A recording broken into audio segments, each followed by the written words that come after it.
Sure, my name is Erin McCam. I'm a professional clinical counselor with a private practice in Columbus, Ohio. And so what did we talk about today in this panel?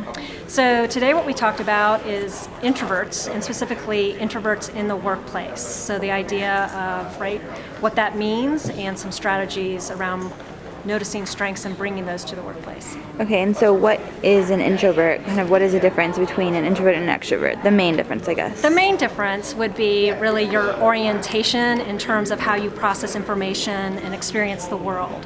So introverts have a tendency to go inward, and they have a preference to experience their internal world of thoughts and feelings as a way of getting clear and getting energized.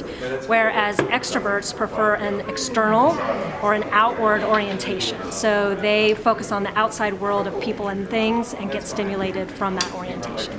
And what's the biggest myth about introverts in the workplace? I would say the biggest myth is probably around leadership. That introverts aren't good leaders or aren't able to effectively lead teams, and that just isn't true.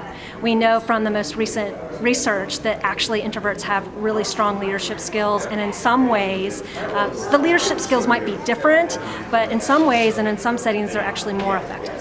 And so what can we do as introverts?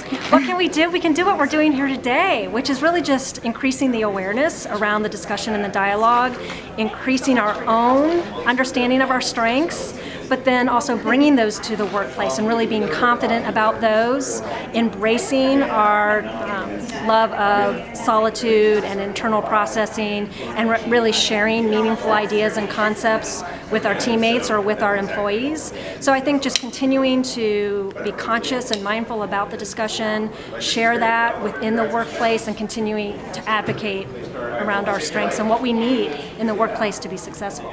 Thank you. Oh, you're so welcome.